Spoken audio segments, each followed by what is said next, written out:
ગાંધીધામની delivery પછી યુવાન માતા કોમામાં જતી રહી હતી, જેને ગાંધીધામની સ્ટર્લિંગ હોસ્પિટલમાં ખસેડવામાં આવી હતી, જ્યાં યુવતીને નવજીવન મળ્યું હતું। પ્રથમ વખત ગર્ભધારણ ધરાવતી યુવતીને અન્ય સ્ત્રીરોગ વિજ્ઞાન હોસ્પિટલમાં પ્રસૂતિ માટે લઈ જવામાં આવી હતી। તેને માથાનો દુખાવો, દ્રષ્ટિ ઓછી થઈ હતી અને બીપી ખૂબ જ ઊંચું હોવાનું જણાયું હતું। દર્દીને આંચકો આવ્યો અને તેણીની ચેતનામાં ઘટાડો થયો। તેણીની ડિલિવરી તરત જ સિઝેરિયન સર્જરી દ્વારા હાથ ધરવામાં આવી હતી। દર્દી કોમામાં જતી રહી હોવાથી તેણીને વેન્ટિલેટર પર રાખવામાં આવ્યા હતા। લોહીની તપાસના અહેવાલો ખરાબ હતા અને લીવર, કિડની, હિમોગ્લોબિન, પ્લેટલેટ કાઉન્ટની સંડોવણીના સૂચક હતા।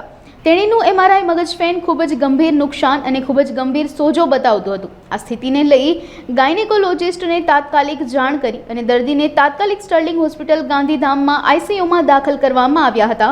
ન્યુરોલોજિસ્ટ ડોક્ટર આશિષ સુસવીરકર અને ક્રિટિકલ કેર ટીમ સપોર્ટ સ્ટાફના વ્યાપક પ્રયાસોથી દર્દીની સારી સારવાર અને ફરી નવજીવન આપ્યું હતું। सबसे पहले नमस्ते, मैं डॉक्टर आशीष हूँ, न्यूरोलॉजिस्ट तरीके से काम कर रहा हूँ स्टर्लिंग रामकृष्ण स्पेशलिटी हॉस्पिटल में। हमारे पास ये पेशेंट आए थे 16 तारीख को।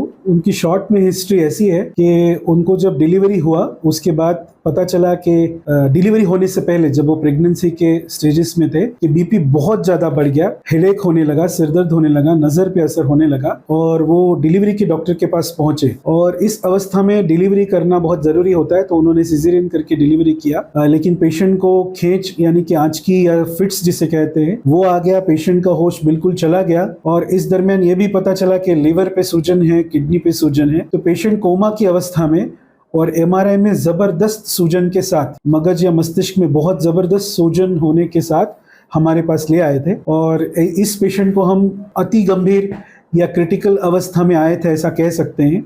हमने पेशेंट के रिलेटिव्स को भी ये जानकारी दी थी कि ऐसे पेशेंट बहुत ही गंभीर स्वरूप में जो होते हैं उनके बचने के चांसेस कम होते हैं। लेकिन हमने स्टर्लिंग हॉस्पिटल में मेरी टीम ने यानी कि मैं, हमारी क्रिटिकल केयर टीम, हमारे सारे मेडिकल ऑफिसर्स, हमारे स्टाफ सभी ने बहुत मेहनत करके पेशेंट को ट्रीटमेंट और सेवा के ज़रिए से अच्छा किया है।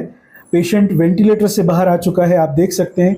पेशेंट अभी पूरी तरह से होश में है, आईसीयू से वार्ड में भी शिफ्ट हो चुका है और अभी पेशेंट के लिवर के पैरामीटर्स, किडनी के पैरामीटर्स, खून के पैरामीटर्स, ये सभी जो काउंट है वो अच्छे की तरफ आ चुके हैं और पेशेंट को मैं अभी कह सकता हूँ कि 95 to 99% पेशेंट रिकवर हो चुका है। तो मैं आप सबसे ये कहना चाहता हूँ इस माध्यम से कि प्रेगनेंसी में बहुत सारे शरीर में बदलाव होते हैं, खून के बदलाव, लिवर किडनी के बदलाव, हार्मोन्स के बदलाव, लेकिन कुछ पेशेंट्स में शुगर, बीपी के कुछ फ्लक्चुएशंस के कारण, अचानक बहुत ज़्यादा बढ़ने के कारण कुछ प्रॉब्लम्स हो सकते हैं।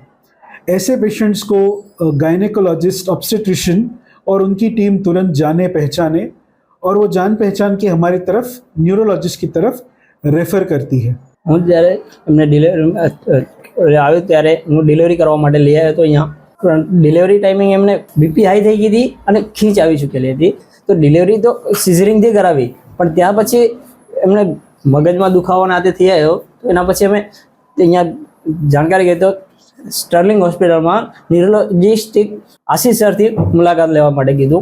એમનાથી મુલાકાત લઈને સારવાર લેવા માટે અમે જોયું ત્યારે ક્રિટિકલ હાલતમાં હતા, કોમાની પરિસ્થિતિમાં, પણ આજે એકદમ નોર્મલ છે કે કોમામાંથી પણ બહાર આવી ચૂક્યા છે અને સામે એકદમ પરફેક્ટ છે। એકદમ મસ્ત ડોક્ટર સાહેબે બહુ મસ્ત મદદ કરી। હું તો મને બે ભાન જ હતી, મને કઈ ખબર જ નથી, ડોક્ટર સાહેબે મદદ કરી અને હોસ્પિટલ લઈ આવ્યા।